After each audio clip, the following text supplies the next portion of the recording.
पाहता क्षणी तोंडाला पाणी सुटेल अशी आजची रेसिपी आहे बरं का।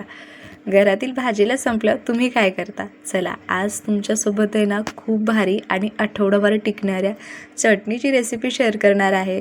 तसे तर आपल्या चॅनलवर भाज्यांच्या खूप साऱ्या रेसिपीज आहेत, पण म्हटलं आज तुमच्यासोबत एक छानशी रेसिपी चटणीची सुद्धा होऊन जाऊ दे। तर व्हिडिओ आवडला ना तर व्हिडिओला लाईक करा आणि तुम्हीच आपल्या चॅनलवर पहिल्यांदा आला असाल तर चॅनलला सबस्क्राईब करा। तर इथं मी अर्धी वाटी लसूण घेतलेला आहे। हा इथं मिक्सरच्या भांड्यामध्ये मी काढून घेणार आहे। आता इथे माझ्याकडे पाटा वरवंटा नाही आहे किंवा खलबत्तासुद्धा नाही आहे, तर इथं मी मिक्सरच्या भांड्यामध्येच हे वाटून घेणार आहे।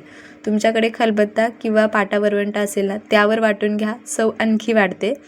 त्यानंतर यामध्ये काही कोथिंबीरीच्या काड्या घातलेल्या आहेत आणि त्यानंतर 1 चमचाभर काश्मीरी लाल तिखट घातले आणि 1 चमचाभर घरगुती लाल तिखट घातलेला आहे।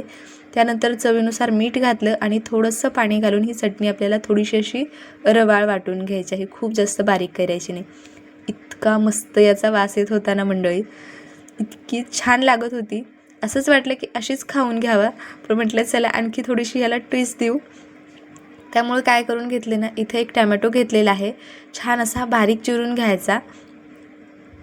इथं मी टोमॅटोचा वापर केलेला आहे, याऐवजी तुम्ही कांदासुद्धा वापरू शकता किंवा कांदा आणि टोमॅटो दोन्हीही वापरू शकता, जेणेकरून ही चटणी खूप भारी लागते। पण काय होतं ना, ही चटणी आपण आठवडाभर साठी बनवत आहोत, त्यामुळे इथं मी फक्त टोमॅटो घेतलेला आहे। कांदा टोमॅटो दोन्हीही वापरला ना तर चटणी फक्त 2 दिवसच टिकेल। त्यानंतर इथं कढईमध्ये मोठे 2 चमचे भरून तेल घेतलेलं आहे। आता यामध्ये हा टोमॅटो घातलेला आहे। हा टोमॅटो छान असा मऊसूद होईपर्यंत आपल्याला परतून घ्यायचा आहे। आता यामध्ये थोडीशी कोथिंबीर आणि थोडंसं मीठ घालणार आहे।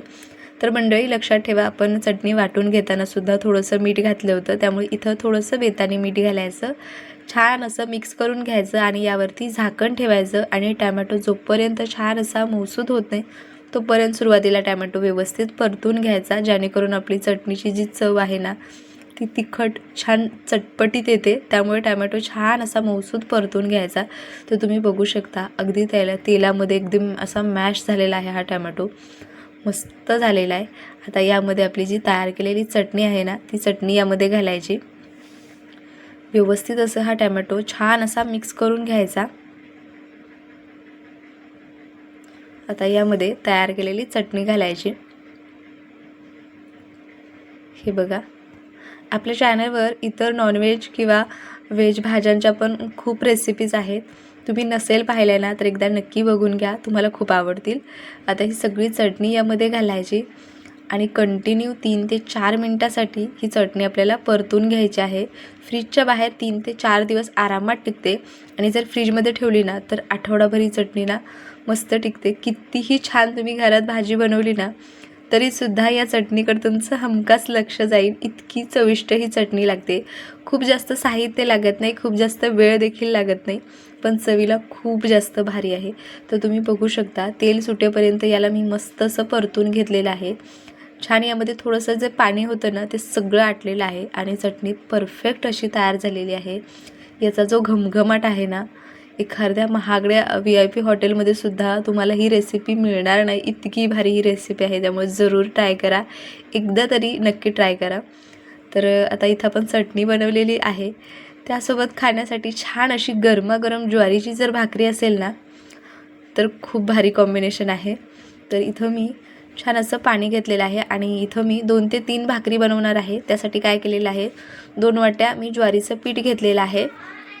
तर इथं हे ताजं पीठ होतं, जर थोडंसं जुनं पीठ असेल ना तर पाणी थोडंसं गरम करून घ्यायचं।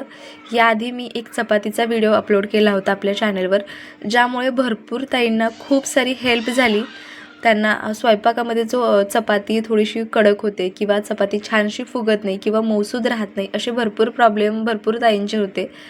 तर तो व्हिडिओ पाहिल्यामुळे भरपूर ताईंचे प्रॉब्लेम सॉल्व झाले आणि त्यांच्या मला भरभरून कमेंट आहेत। त्यामुळे तो व्हिडिओ तुम्ही नसेल पाहिला ना तर एकदा जरूर बघा।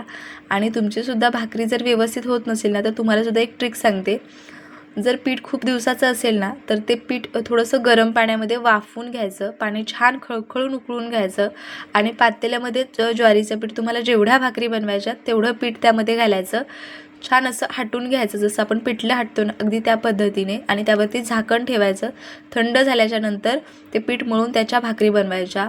अगदी कापसासारख्या मऊसूद भाकरी होतात. नसेल तुम्ही ट्राय केलं ना तर एकदा नक्की ट्राय करा. आणि ताजं पीठ असेल तर सहज साध्या पाण्यामध्ये जरी पीठ व्यवस्थित मळून घेतलं ना तरीसुद्धा भाकरी खूप मस्त तयार होते. तर तुम्ही बघू शकता भाकरी मी छान मळून घेतली, थापून घेतली आणि त्यानंतर अगदी पातळसर ही आपली ज्वारीची भाकरी तयार झालेली आहे. भाकरी व्यवस्थित थापली ना तर ती व्यवस्थित शेकलीसुद्धा जाते आणि शेकण्यासाठी फारसा वेळ देखील लागत नाही. भाकरी खूप जाडजूड असेल ना तर भाकरी शेकण्यासाठी वेळ लागतो. त्यामुळे होता होईल तेवढ्या भाकरी पातळसर थापायच्या, पटपट भाजल्या जातात आणि चवीलासुद्धा छान लागतात. तर इथे बघा आपली भाकरी मस्त अशी टम्म फुगलेली आहे.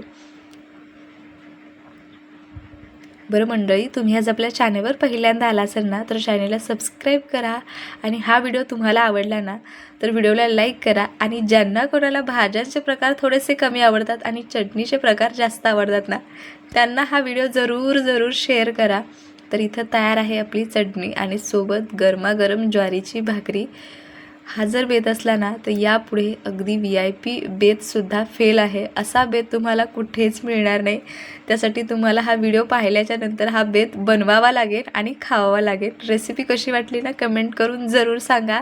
रेसिपी ट्राय करा. मी भेटते पुन्हा अशाच एखाद्या छानशा रेसिपीसोबत. तोपर्यंत बाय बाय.